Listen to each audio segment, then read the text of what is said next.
وعلیکم السلام ورحمت الله وبرکاته. یو ورور پوښتنه کړې ده، اگر چې دا پوښتنه یې سمه نه صحیح کېږي، داسې هوا غوندې ده، یعنی د چې کوم ځای کې دا صوتي میسیج کړی هلته هوا لګېږي. نو د ورور پوښتنه باندې خو زه داسې پوه شوم یو چا واده کړی ده، نو اوس هغه سړی چې دا ذکر نه لري بیخي، نو دغسې حالت کې محترمه ښځه حق لري چې نکاح فسخ کړي. محترمه الله پاک دې روغ جوړ لره. وعلیکم السلام ورحمت الله وبرکاته. یو ورور پوښتنه کوي چې یوه پیغله نجلۍ ده، دا د خپل اکا تره سره په سفر تللی سي که نه چې ضرورت وي، نو هغه یې محرم ده وروره، بلکل سره تللی سي. الله پاک دې روغ جوړ لره، هغه یې محرم ده.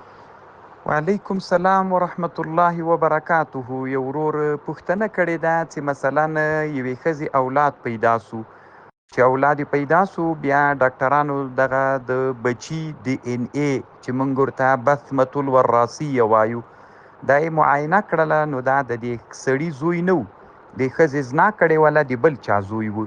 نو په دې باندې د زنا حد جاري کېدلی سي که نه؟ نه محترمه.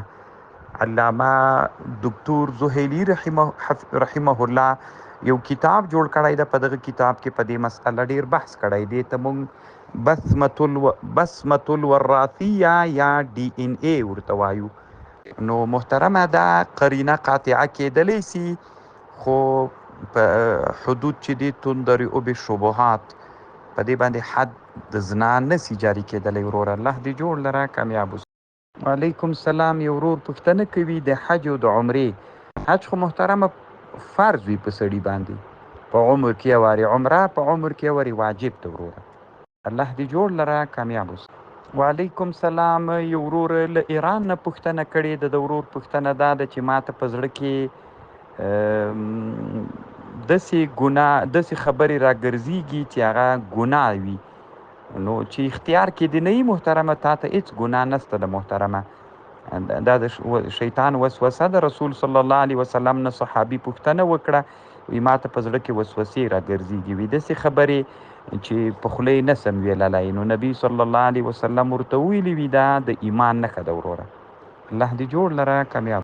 وعلیکم السلام ورحمت الله وبرکاته. رحماني لوګروال په نامه یو ورور پوښتنه کړې ده چې په چا سحر سوی وي، په کومه طریقه یې رد کړي. نو محترمه وروره، څومره وخت مخکې مونږ په بخاري کې د سحر په اړه مفصل بحث کړی و، په مشکات کې مو هم کړی و، او د ملګري اوس هم تا ته هغه تحقیق درلیږلی د سحر د دفع دپاره، د علاج دپاره، هغه در سره واوره وروره. الله پاک دې روغ جوړ لري.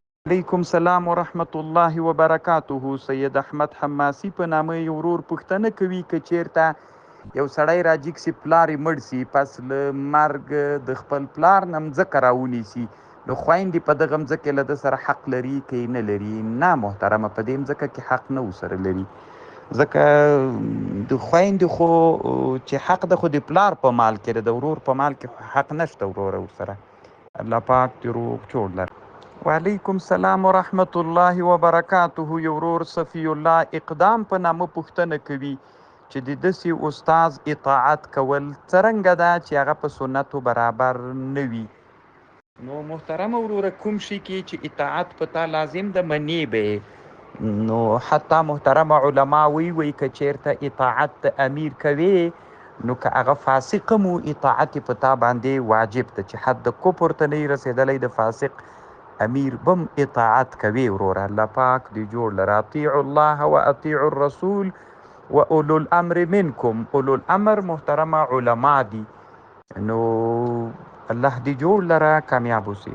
وعلیکم السلام ورحمت الله وبرکاته.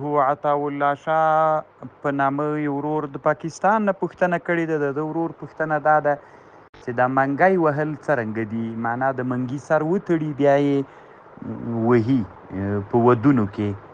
نو داسې چل وکړه محترمه وروره، سبا ته دې مونږ په هدایې کې په همدغه مسئله په آلاتو د موسیقي باندې بحث ده، نو انشاءالله ښه مفصل اوږد بحث بین، بیا دغه تحقیق ټول واوره در سره وروره.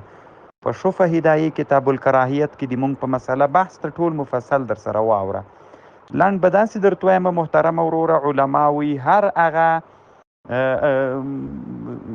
یعنی که تالی وهې که لګن وهې که بوشکه وهې یا مثلا همدغه منګی وهې چې هغه داسې حرکت په سړي کې را پیدا کوي چې طرب یعنی سړی دې ته هڅوي چې سړی نڅا وکړي او وګډېږي یعنی په سړي کې حرکت راولي یو قسم طرب و شادماني راولي نو دا ناروا ده محترمه جواز نه لري الله پاک دې روغ جوړ